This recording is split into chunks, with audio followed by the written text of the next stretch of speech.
ನಮಸ್ಕಾರ ಸ್ನೇಹಿತರೆ, KSOU ಕ್ಲಾಸಸ್ಗೆ ಸ್ವಾಗತ. ಇವತ್ತು ನಾನು ಪ್ರಥಮ BA ಮತ್ತು BComನವರಿಗೆ ಇಂಗ್ಲಿಷ್ನಲ್ಲಿ ಇರುವಂತಹ ಒಂದು ಇಂಪಾರ್ಟೆಂಟ್ ಆದ ಟಾಪಿಕ್. ಈಗಾಗಲೇ ನಾನು ಈ ಟಾಪಿಕ್ ಇದು ಕನ್ನಡದಲ್ಲಿ ಸಮ್ಮರಿಯನ್ನ ಹೇಳಿದ್ದೇನೆ, ಅಂದ್ರೆ ಕನ್ನಡದಲ್ಲಿ ಎಕ್ಸ್ಪ್ಲೇನ್ ಮಾಡಿದ್ದೇನೆ ಈ ಸಮ್ಮರಿದು. ಇನ್ನು ಇದ್ರದ್ದೊಂದು ಇಂಗ್ಲಿಷ್ನಲ್ಲಿ ಬ್ರೀಫ್ ಆಗಿ ಸಮ್ಮರಿಯನ್ನ ಹೇಳೋಣ ಅಂತ ಒಂದು ವಿಡಿಯೋ ಮಾಡ್ತಾ ಇದ್ದೀನಿ. ಸೊ ಇಂಗ್ಲಿಷ್ನಲ್ಲಿ ಒಂದು ದ ಡ್ಯಾಫೋಡಿಲ್ಸ್ ಎನ್ನುವಂತಹ ಒಂದು ಪೋಯಂನ ಸಮ್ಮರಿಯನ್ನ ಚಿಕ್ಕದಾಗಿ ಚೊಕ್ಕದಾಗಿ ಈ ಒಂದು ಪೋಯಂನ ಸಮ್ಮರಿನ ಇಂಗ್ಲಿಷ್ ನಲ್ಲಿ ಹೇಳ್ಕೊಡ್ತೇನೆ ಇವತ್ತು.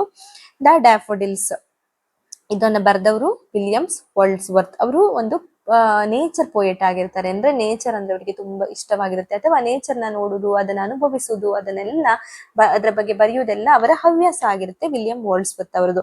ಇನ್ನು ಈ ಪೋಯಂನ ಸಮ್ಮರಿಯನ್ನ ಒಂದು detail ಸಮ್ಮರಿಯನ್ನ ನೋಡುದಾದ್ರೆ, the poems begins with the poet saying that he was walking alone like a cloud. ಅಂದ್ರೆ ಈ ಪೋಯಮ್ ಯಾವಾಗ ಸ್ಟಾರ್ಟ್ ಆಗುತ್ತೆ ಅಂದ್ರೆ, ಅವರು ಒಂದು ಕ್ಲೌಡ್ ಅಲ್ಲಿ, ಮೋಡದ ನಡುವೆ ಏಕಾಂಗಿಯಾಗಿ ವಾಕ್ ಮಾಡ್ತಾ ಇದ್ದಾರೆ. he was moving freely over hills and valleys without any particular destination. ಯಾವುದೇ ಒಂದು ಪ್ರಯಾಣದ ಅಂತಿಮ ಸ್ಥಳ ಅವರಿಗೆ ಗೊತ್ತಿಲ್ಲದೆಯೇ ಅವರೊಂದು ಈ ಒಂದು ಮೋಡಗಳ ನಡುವೆ ಅಥವಾ ಹಿಲ್ಸ್ ಇಂಥ ಬೆಟ್ಟ ಗುಡ್ಡಗಳ ನಡುವೆ ಅವರು ನಡ್ಕೊಂಡು ಹೋಗ್ತಾ ಇದ್ದಾರೆ, ಅಥವಾ ಅವರಿಗೆ ಏಕಾಂಗಿಯಾಗಿ ಒಂದು ಹೋಗ್ತಾ ಇದ್ದಾರೆ. ಅವರಿಗೆ ಎಲ್ಲಿ ಹೋಗ್ಬೇಕು ಏನು ಕೂಡ ಒಂದು ಡೆಸ್ಟಿನೇಷನ್ ಕೂಡ ಇರುವುದಿಲ್ಲ ಅವರ ಪ್ರಯಾಣಕ್ಕೆ ಎನ್ನುವುದನ್ನ ಇಲ್ಲಿ ಮೊದಲಿಗೆ ನಾವು ನೋಡಬಹುದು.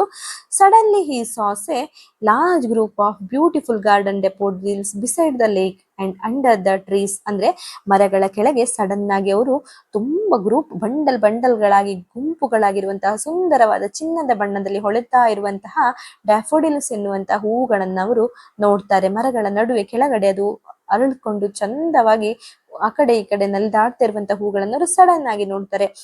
The flowers were dancing happily in the gentle breeze ಅಂತ ಒಂದು ನವಿರಾದ ಒಂದು ಗಾಳಿಯ ನಡುವೆ ಆ ಹೂಗಳು ಕೂಡ ಆಚೆ ಈಚೆ ಡಾನ್ಸ್ ಮಾಡ್ತಾ ಇವೆ. ದೇ ಲುಕ್ ಕೂಡ bright, fresh and full of life. ಅವರು ತುಂಬಾ ಸುಂದರವಾಗಿ ಕಾಣ್ತಾ ಇದೆ, ಒಂದು ನಿಜವಾಗಿ ಸುಂದರವಾಗಿ ಕಾಣ್ತಾ ಇದೆ ಆ ಹೂಗಳು ಎನ್ನುವುದನ್ನ ಇಲ್ಲಿ ಕವಿ ಹೇಳ್ತಾರೆ. The poet says there were so many daffodils that they looked like the countless stars shining in the Milky Way. ಒಂದು ಗ್ಯಾಲಕ್ಸಿಯಲ್ಲಿ ಕೌಂಟ್ಲೆಸ್, ಲೆಕ್ಕವೇ ಮಾಡ್ಲಿಕ್ಕೆ ಆಗದಷ್ಟು ಒಂದು ಗಗನದಲ್ಲಿ ಎಷ್ಟು ನಕ್ಷತ್ರಗಳಿವೆಯೋ ಹಾಗೇನೆ ಒಂದು ಲೆಕ್ಕವೇ ಮಾಡ್ಲಿಕ್ಕೆ ಆಗದೆ ಇರುವಷ್ಟು ಅಂತ ಡ್ಯಾಫೋಡಿಲ್ಸ್ಗಳು ಹೂಗಳು ಅವರ ನೋಡ್ತಾರೆ ಅಂತ ಹೇಳ್ತಾರೆ. The flower stretched along the lake side as far as he could see ಅಂತ. ಅಂದ್ರೆ ಯಾವ ತರ ಅರಳ್ಕೊಂಡು ಅಥವಾ ಒಂದೊಂದು ಅಪ್ಪಿಕೊಂಡು ಹೂಗಳಿದೆ ಅಂದ್ರೆ, ಅವರು ಕಣ್ಣು ಹಾಯಿಸಿ ದಿಟ್ಟಿಸಿ ನೋಡಿದಷ್ಟು ಕೂಡ ಆ ಒಂದು ಗೋಲ್ಡನ್ ಡ್ಯಾಫೋಡಿಲ್ಸ್ ಗಳೇ ಅವರಿಗೆ ಕಾಣ್ತಾ ಇದೆ, ಅಷ್ಟೊಂದು ಹೂಗಳಿವೆ ಅಂತ ಅಲ್ಲಿ ಹೇಳ್ತಾರೆ.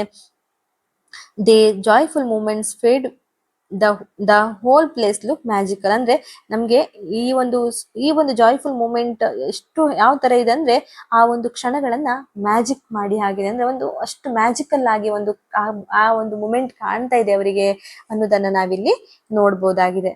ಅಂದ್ರೆ ಅವರು ಕಣ್ಣು ಹಾಯಿಸಿದಷ್ಟು ದೂರ ಕೂಡ ಆ ಹೂಗಳೇ ಇರುವುದರಿಂದ ಅವರಿಗೆ ಆ ಒಂದು ಪ್ಲೇಸ್ ಎನ್ನುವಂಥದ್ದು ಅಷ್ಟು ಮ್ಯಾಜಿಕ್ ಅನ್ನ ನೀಡ್ತದೆ ಅನ್ನೋದನ್ನ. ಮ್ಯಾಜಿಕ್ ಅಂದ್ರೆ ಅವರನ್ನೊಂದು ಮೂಕ ವಿಸ್ಮಿತರಾಗಿ ಅದನ್ನ ನೋಡುವ ಹಾಗೆ ಆ ಒಂದು ಸನ್ನಿವೇಶ ಮಾಡ್ತಾ ಇದೆ ಎನ್ನುವುದನ್ನ ಇಲ್ಲಿ ಪೊಯಿಟ್ ಹೇಳ್ತಾರೆ.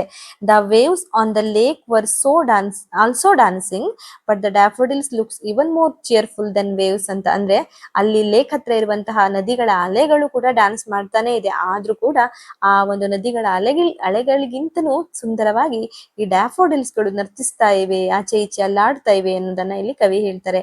Seeing this beautiful site filled the poet's heart with happiness.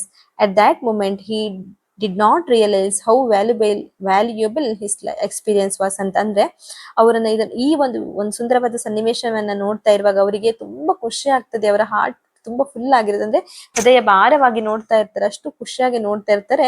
ಆಗ ಅವರಿಗೆ ಅನ್ಸುತ್ತೆ, ಇಂತಹ ಒಂದು ಕ್ಷಣಗಳನ್ನ ನಾನು ಎಕ್ಸ್ಪೀರಿಯನ್ಸ್ ಮಾಡ್ತಿದ್ದೀನಲ್ಲ, ಹೌ ಲಕ್ಕಿ ಐ ಆಮ್ ಅನ್ನುವಂತಹ ಒಂದು ಫೀಲ್ ಅವರಿಗೆ ಆಗುತ್ತೆ. Later whenever the poet feels lonely, sad or tired, he remembers the beautiful daffodils. The memory of those dancing flowers brings peace, joy, happiness to his heart ಅಂತ. ಅಂದ್ರೆ ಈ ಒಂದು ಹೂಗಳನ್ನ ನೋಡಿ ಆದ ಮೇಲೆ ಅವ್ರಿಗೆ ಅನ್ಸುತ್ತೆ, ನಾನು ಯಾವಾಗ್ಲೂ ಲೈಫಲ್ಲಿ ಯಾವತ್ತಾದ್ರೂ ಫೀಲ್ ಅಲ್ಲಿದ್ದಾಗ, ಏಕಾಂಗಿ ಅನ್ಸಿದಾಗ, ನೋವಲ್ಲಿದ್ದಾಗ, ಸುಸ್ತಾದಾಗ, ಸಮಸ್ಯೆಗಳು ಏನೇ ಇದ್ದಾಗ್ಲೂ ನನ್ಗೆ ಯಾವಾಗ್ಲೂ ಲೈಫ್ ಬೇಜಾರು ಅಥವಾ ಲೈಫ್ ತುಂಬಾ ಭಾರ ಅನಿಸಿದಾಗೆಲ್ಲವೂ ನನ್ಗೆ ಈ ಒಂದು ಸುಂದರವಾದ ಹೂಗಳನ್ನ ನೋಡಿದ ನೆನಪು ಏನಿದೆ, ನನ್ಗೆ ಅದು ತುಂಬಾ ಶಾಂತಿಯನ್ನ ನೀಡುತ್ತೆ, ಖುಷಿಯನ್ನ ನೀಡುತ್ತೆ, ಸಂತೋಷವನ್ನ ನೀಡುತ್ತೆ, ನನ್ನ ಹೃದಯನ ಮತ್ತೆ ಅದು ಉಲ್ಲಾಸಗೊಳಿಸ್ತದೆ ಅನ್ನುವುದನ್ನ ಇಲ್ಲಿ ಕವಿ ಹೇಳ್ತಾರೆ. His mind become fresh again and his feels cheerful. ಅಂದ್ರೆ ಇಷ್ಟೆಲ್ಲವನ್ನ ನೆನಪಿಸಿಕೊಂಡಾಗ್ಲೇ ನನ್ಗೆ ಇರುವಂತಹ ನೋವುಗಳೆಲ್ಲವನ್ನ ನಾನು ಮರಿಲಿಕ್ಕೆ ಸಾಧ್ಯ ಎನ್ನುವಂತಹದ್ದನ್ನ ಅವರು ಮನಗೊಳ್ತಾರೆ. ಯಾಕಂದ್ರೆ ಅಷ್ಟು ಸುಂದರವಾದ ಡ್ಯಾಫೋಡಿಲ್ಸ್ ಅಲ್ಲಿ ಆ ಲೇಖಗಳಲ್ಲಿ ಇರುತ್ತೆ ಎಂದನೇ ಇಲ್ಲಿ ಕವಿ ಹೇಳ್ತಾರೆ. ಇದಿಷ್ಟು ಕೂಡ ಒಂದು ಡ್ಯಾಫೋಡಿಲ್ಸ್ ನ ಕವನವಾದ ಸಮ್ಮರಿ ಆಗಿರುತ್ತೆ ಇಂಗ್ಲಿಷ್ ನಲ್ಲಿ. ಅಂದ್ರೆ ಇಲ್ಲಿ ಏನು ಇಲ್ಲ, ಅವರು ಖಾಲಿ ಒಂದು ಲೇಖಗಳಲ್ಲಿ ಇರುವಂತಹ ಸಾವಿರಾರು ಗೋಲ್ಡನ್ ಕಲರ್ ಅಲ್ಲಿ ಇರುವಂತಹ ಒಂದು ಡ್ಯಾಫೋಡಿಲ್ಸ್ ಫ್ಲವರ್ ಅನ್ನ ನೋಡ್ತಾರೆ. ಮತ್ತೆ ಅವರೊಂದು ಸುಂದರವಾದ ನೇಚರ್ ಪೊಯೆಟ್ ಆಗಿರೋದ್ರಿಂದ ಒಂದು ಚಿಕ್ಕ ಚಿಕ್ಕ ನೇಚರ್ ವಿಷಯಗಳನ್ನು ಕೂಡ ತುಂಬಾ ಆಳವಾಗಿ ಅದನ್ನ ಎಕ್ಸ್ಪ್ಲೇನ್ ಮಾಡ್ತಾರೆ. ಹಾಗೆ ಕೂಡ ಅವರ ಕವನಗಳಲ್ಲಿ ಅದನ್ನೆಲ್ಲವನ್ನ ಇನ್ನು ಕವನಗಳನ್ನ ಏನ್ ರೀಡರ್ಸ್ ಇದ್ದೀವಿ ನಾವುಗಳು, ನಮಗೂ ಕೂಡ ಅದನ್ನ ನಾವು ಒಂದು ನೋಡದೇನು ಕೂಡ ನಮ್ಗೆ ಯಾವ ಒಂದು ಕವನಗಳನ್ನು ಓದಿದಾಗ ಒಂದು ಇಮ್ಯಾಜಿನರಿ ಬರುವ ಹಾಗೆ ಅವರು ಪೊಯೆಟ್ ಅನ್ನ ಬರಿತಾ ಇರ್ತಾರೆ, ಪೋಯಮ್ ಅನ್ನ ಬರಿತಾ ಇರ್ತಾರೆ. ಇದು ಅವರ ಒಂದು ವಿಲಿಯಂ ವರ್ಡ್ಸ್ವರ್ತ್ ಅವರ ಬರೆದಿರುವಂತಹ ಒಂದು ಸುಂದರವಾದ ಡ್ಯಾಫೋಡಿಲ್ಸ್ ಪೋಯಮ್ ಆಗಿರುತ್ತೆ. ಇನ್ನು ಈ ಪೋಯಮ್ ನ ಕನ್ಕ್ಲೂಷನ್ ಏನಪ್ಪಾ ಅಂದ್ರೆ, the poem teaches us that nature has the power to remove sadness and fill our hearts with joy. ಅಂದ್ರೆ ಈ ಒಂದು ಪೋಯಮ್ದು ಕನ್ಕ್ಲೂಷನ್ ಏನಪ್ಪಾ ಅಂದ್ರೆ, ನೇಚರ್ ಪ್ರಕೃತಿ ಎನ್ನುವಂಥದ್ದು ನಮ್ಮಲ್ಲಿರುವಂತಹ ಎಲ್ಲ ನೋವುಗಳನ್ನು ದೂರ ಮಾಡ್ತದೆ ಮತ್ತೆ ನಮ್ಮ ಹೃದಯವನ್ನ ಸಂತೋಷದಿಂದ ಇರುವ ಹಾಗೆ ಮಾಡ್ತದೆ. Beautiful memories of nature stays with us for ever and help us during difficulty time. ಅಂದ್ರೆ ಈ ಸುಂದರವಾದ ನೆನಪುಗಳು ನಮ್ಮಲ್ಲಿ ಯಾವಾಗ್ಲೂ ಇದ್ದು ಅದು ನಮ್ಗೆ ಈ ಕಷ್ಟಗಳ ಸನ್ನಿವೇಶವನ್ನ ದೂರ ಮಾಡ್ಲಿಕ್ಕೆ ಸಹಾಯ ಮಾಡುತ್ತೆ ಎನ್ನುವುದನ್ನ ಈ ಒಂದು ಕನ್ಕ್ಲೂಷನ್ ಆಗಿ ನಾವು ನೋಡ್ಬೋದು. ಅಂದ್ರೆ ಒಂದು ಡ್ಯಾಫೋಡಿಲ್ಸ್ ಹೂ ಅಥವಾ ಒಂದು ಸುಂದರವಾದ ಪ್ರಕೃತಿ ಎನ್ನುವಂತಹದ್ದು ಮನುಷ್ಯನನ್ನ ಎಷ್ಟು ಸಂತೋಷವಾಗಿ ಇರಿಸಬಲ್ಲದು ಎನ್ನುವುದನ್ನ ನಾವು ಇಲ್ಲಿ ಪೋಯಮ್ ಅಲ್ಲಿ ನೋಡ್ಬೋದಾಗಿದೆ. ಇನ್ನು ಮೈನ್ ಥೀಮ್ ಏನು, ಇದು ಕಥಾವಸ್ತು ಏನಪ್ಪಾ ಅಂದ್ರೆ ಒಂದು ಪ್ರಕೃತಿ, ಇನ್ನೊಂದು ಸೌಂದರ್ಯ ಅಥವಾ Joy, imagination and the healing power of nature. ಒಂದು ಪ್ರಕೃತಿಗೆ ನಮ್ಮನ್ನ ಹೀಲ್ ಮಾಡುವಂತಹ ಮತ್ತೆ ಗುಣಪಡಿಸುವಂತಹ ಒಂದು ಮ್ಯಾಜಿಕಲ್ ಒಂದು ಶಕ್ತಿ ಪ್ರಕೃತಿಗೆ ಇರುತ್ತೆ. ಅಂತಹ ಒಂದು ವಿಷಯವನ್ನ ಈ ಒಂದು ಕಥೆಯ ಅಥವಾ ಪದ್ಯದ ಒಂದು ಕಥಾವಸ್ತುವಾಗಿ, ಪದ್ಯದ ಒಂದು ವಸ್ತುವಾಗಿ ತಗೊಂಡಿದ್ದಾರೆ ಅಥವಾ ಒಂದು ಥೀಮ್ ಆಗಿ ಈ ಒಂದು ವಿಷಯವನ್ನ ತಗೊಂಡಿರ್ತಾರೆ ಎನ್ನುವುದು ಆಗಿರುತ್ತೆ. ಸೊ ಈ ಒಂದು ಪುಟ್ಟ ವಿಡಿಯೋ ನಿಮ್ಗೆ ಇಷ್ಟ ಆದ್ರೆ ದಯವಿಟ್ಟು ಲೈಕ್ ಕೊಡಿ. ಹಾಗೇನೆ ಇದೊಂದು ಡ್ಯಾಫೋಡಿಲ್ ಸಮ್ಮರಿ ಆಗಿರುತ್ತೆ, ಅಂದ್ರೆ ನಿಮ್ಗೆ ಅರ್ಥವಾಗಿರುತ್ತೆ ಇದು ಯಾವ ತರ ನಾನು ಒಂದು ಕವನವನ್ನ ಅವ್ರು ಬರ್ದಿರ್ತಾರೆ ಅಥವಾ ಈ ಕವನದ ಸಾರಾಂಶ ನಿಮ್ಗೆ ಅರ್ಥ ಆಗಿರುತ್ತೆ. ಖಂಡಿತ ಇದು 10 or 15 ಮಾರ್ಕ್ಸ್ ಅಥವಾ 5 ಮಾರ್ಕ್ಸ್ಗೆ ಕೂಡ ಬಂದ್ರು ನೀವು ಆಗ ಈ ಒಂದು ಪೋಯಮ್ನ ಸಮ್ಮರಿಯನ್ನ ಸ್ವಲ್ಪ ಬ್ರೀಫ್ ಆಗಿ ಎಕ್ಸ್ಪ್ಲೇನ್ ಮಾಡ್ತಾ ಹೋಗಿ. ಅಂದ್ರೆ ಅವ್ರು ಏನ್ ಹೇಳಿದ್ರೆ ಅದನ್ನ ಇನ್ನು ಸ್ವಲ್ಪ ಎಕ್ಸಾಜುರೇಟ್ ಮಾಡಿ ಒಂದು ಸಣ್ಣ ಸಣ್ಣ ಲೈನ್ ಗಳನ್ನು ಕೂಡ ತುಂಬಾ ಎಕ್ಸ್ಪ್ಲೇನ್ ಮಾಡ್ತಾ ಹೋಗಿ ಜಾಸ್ತಿಯಾಗಿ ಬರೀರಿ ಸ್ನೇಹಿತರೆ, ಆಗ ನಿಮ್ಗೆ ಒಳ್ಳೆ ಮಾರ್ಕ್ಸ್ ಸಿಗುತ್ತೆ. ಹಾಗೇನೆ ಈ ವಿಡಿಯೋ ನಿಮ್ಗೆ ಎಲ್ಲಾದ್ರೂ ಇಷ್ಟ ಆದ್ರೆ ದಯವಿಟ್ಟು ನನಗೆ ಕಮೆಂಟ್ ಮೂಲಕ ತಿಳಿಸಿ ವಿಡಿಯೋ ತುಂಬಾ ಚೆನ್ನಾಗಿದೆ ಅಂತ. ಇನ್ ಕೇಸ್ ಏನಾದ್ರೂ ಅಭಿಪ್ರಾಯಗಳಿದ್ದಲ್ಲಿ ಈ ವಿಡಿಯೋ ಕುರಿತಾಗಿ ದಯವಿಟ್ಟು ಅದನ್ನ ಕೂಡ ನನಗೆ ಕಮೆಂಟ್ ಅಲ್ಲಿ ತಿಳಿಸಿ.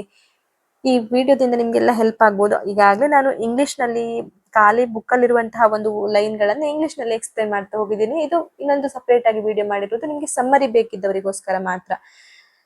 ಧನ್ಯವಾದಗಳು ಸ್ನೇಹಿತರೆ.